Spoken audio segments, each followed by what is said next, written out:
Brazil में आयोजित G20 ministerial meeting में भारत का मजबूती से पक्ष रखने के बाद केंद्रीय संस्कृति और पर्यटन मंत्री गजेंद्र सिंह शेखावत ने वतन वापसी की है। इस वक्त जी मीडिया के साथ बातचीत के लिए मौजूद हैं, इनसे जानते हैं। सर, G20 मिनिस्टरियल मीटिंग में भारत का मजबूती से पक्ष आप रख के आए हैं और पर्यटन में ज़्यादा स्कोप हिंदुस्तान में बढ़े, उसके लिए भी मजबूती से आपने तमाम देशों के एम्बेसडर और मिनिस्टर से बातचीत की है। कितना सफल ये दौरा? देखिए, माननीय प्रधानमंत्री जी के नेतृत्व में गत वर्ष जिस तरह से हमने G20 की मीटिंग का सफलतापूर्वक आयोजन किया, ओवरऑल स्पेक्ट्रम में देखें तो भी G20 के स्तर को बहुत ऊंचा उठाने में कामयाबी प्राप्त हुई। भारत की तरफ देखने का नजरिया, परिप्रेक्ष्य भी पूरी दुनिया का बदला और एक नया बेंचमार्क भारत ने इस तरह के वैश्विक आयोजनों का अपने तरफ से स्थापित किया, जो आने वाले समय में मैं मानता हूं कि दुनिया के अन्य देशों के लिए उस स्तर पर करना बड़ी चुनौती होगी।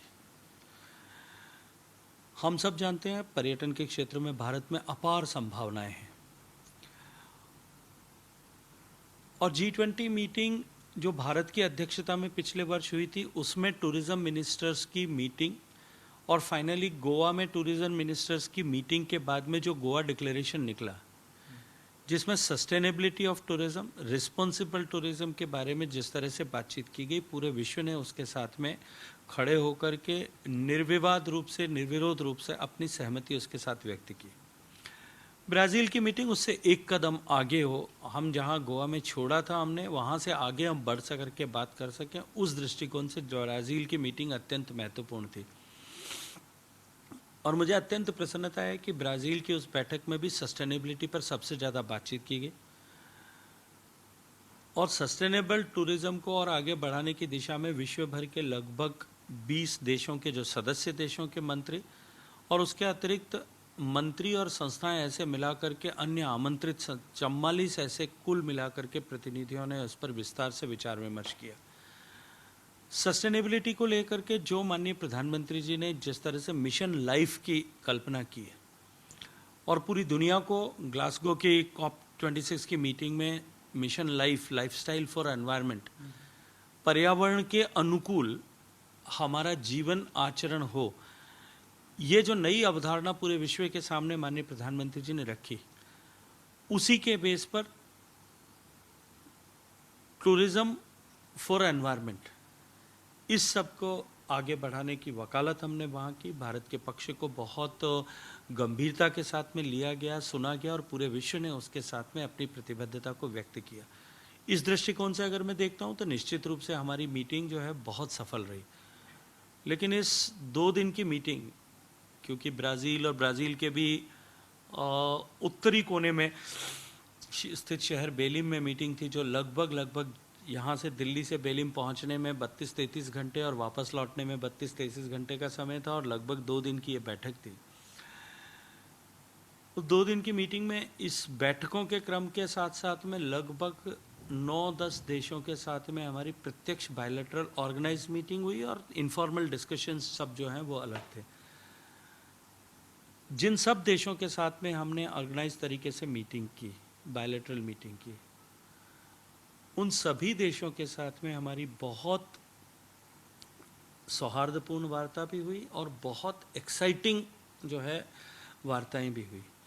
भारत क्योंकि आज के परिप्रेक्ष्य में दुनिया के लिए ट्रैवल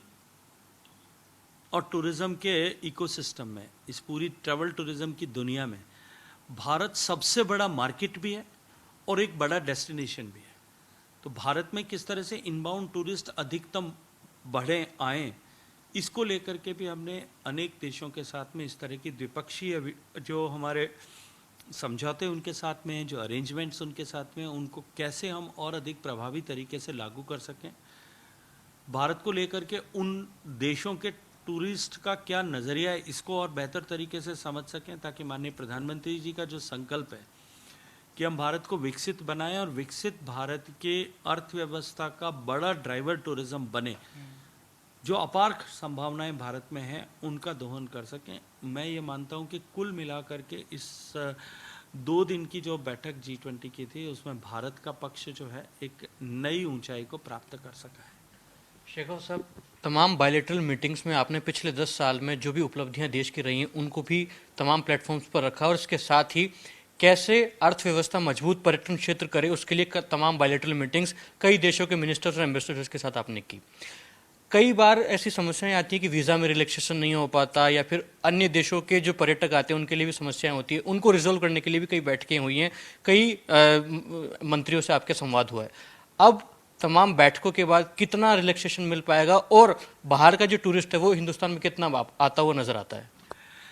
देखिए, भारत में आने वाले, बाहर से विदेश से आने वाले सैलानियों के लिए दो बड़ी चुनौती हैं। एक हमारा एयर कनेक्टिविटी और कैसे बढ़े, जो हमारे लिए मार्केट कंट्रीज़ हैं जहाँ से मैक्सिमम लोग टूरिस्ट आते हैं, हम नए मार्केट्स को आइडेंटिफाई करके उनके लिए ईज़ ऑफ कनेक्टिविटी को किस तरह से बढ़ाएं, इस विषय को हमने आइडेंटिफाई किया है और शीघ्र ही एविएशन मिनिस्ट्री के साथ में बैठ करके इसके समाधान के लिए काम करेंगे। भारत ने दुनिया के लगभग सब देशों के लिए, कुछ देशों को छोड़ दें, लगभग सब देशों के लिए ई वीज़ा फैसिलिटी ऑलरेडी शुरू कर दी है। मैं ये जानना चाहता था वहाँ से लोगों से मिल करके कि इस ई वीज़ा को लेकर के उनका क्या प्रतिक्रिया है। उसके मिक्स्ड रिस्पॉन्सेज मिले हैं, अभी भी उसमें कुछ सुधार की गुंजाइश है। उस पर भी हम निश्चित ही विदेश मंत्रालय और गृह मंत्रालय दोनों से बात करके उसमें किस तरह से और ज़्यादा ईज़ ऑफ डूइंग बिजनेस लाया जा सकता है, इस पर काम करेंगे। लेकिन मैं ये मानता हूँ कि इन सब के बावजूद भी जिस तरह से whole of the government approach के साथ में माननीय प्रधानमंत्री जी के नेतृत्व में हम इस क्षेत्र में काम कर रहे हैं, इसमें एक बहुत सुनहरा भविष्य मैं भारत के लिए देखता हूँ। पिछले 3 महीने से जिस प्रकार आप संस्कृति और पर्यटन मंत्रालय में काम कर रहे हैं, कैसे बेहतर बनाया जा सकता है उसके लिए संकल्पित भी हैं, क्योंकि प्रधानमंत्री जी का विजन है कि भारत की अर्थव्यवस्था में टूरिज्म और संस्कृति जो मंत्रालय है वो अपना अमूल्य योगदान पेश करे। आगामी दिनों में सर क्या कुछ आपकी स्कीम्स रहने वाली हैं, क्या कुछ आगामी प्रोजेक्ट्स रहने वाले हैं, क्या कुछ आगामी आपके विजन हैं इस मिनिस्ट्री को आगे बढ़ाने के लिए और पर्यटन के क्षेत्र में निवेश बढ़े उसके लिए? देखिए, पर्यटन प्रत्यक्ष रूप से राज्य सरकारों का विषय, हमारी संविधान की व्यवस्था के अनुरूप। हमने पिछले इस 2-2.5 महीने के कालखंड में इस सीमित समय में देश के लगभग सब प्रदेशों के साथ में रीजनल कॉन्फ्रेंसेस में बातचीत की। उनका टूरिज्म को लेकर के क्या विजन है, उनकी आने वाले समय में भारत के बढ़ते हुए देशी और विदेशी पर्यटन को लेकर के क्या तैयारी है। उन्होंने नए डेस्टिनेशन डेवलपमेंट पर, नए प्रोडक्ट डेवलपमेंट पर किस तरह से काम किया है या क्या रचना की है, इस पर विस्तार से चर्चा की और उनकी आवश्यकताओं के अनुरूप हम भारत की सरकार की टूरिज्म जो है स्कीम्स को कैसे रीडिफाइन, रीडिज़ाइन करें, इसके ऊपर भी हमने विचार किया। फोकस इस पर रहेगा कि हम नए प्रोडक्ट और नए डेस्टिनेशन को डेवलप कर सकें। उसके ऊपर हमने राज्यों से प्रस्ताव मांगे हैं, वो उस पर काम कर रहे हैं। भारत को एक देश के रूप में पूरी दुनिया के में मार्केट करने के लिए एक नया इनक्रेडिबल इंडिया प्लेटफॉर्म जो ट्रूली वर्ल्ड क्लास होगा, और जब मैं वर्ल्ड क्लास कह रहा हूँ तो केवल कहने के लिए नहीं, दुनिया की सर्वश्रेष्ठ टूरिज्म वेबसाइट वो बने, इसके ऊपर हमने काम किया है। आगामी 27 तारीख को, आज से 3 दिन बाद, वर्ल्ड टूरिज्म डे होगा और वर्ल्ड टूरिज्म डे के दिन माननीय महामहिम उपराष्ट्रपति जी की उपस्थिति में देश के रेल मंत्री, देश के नागरिक उड्डयन मंत्री, देश के सड़क परिवहन मंत्री और टूरिज्म, हम सब मिलकर के एक साथ, कि ये हमारा whole of the government approach के साथ में एक हॉलिस्टिक कमिटमेंट है, क्योंकि टूरिज्म केवल स्टैंड अलोन नहीं हो सकता।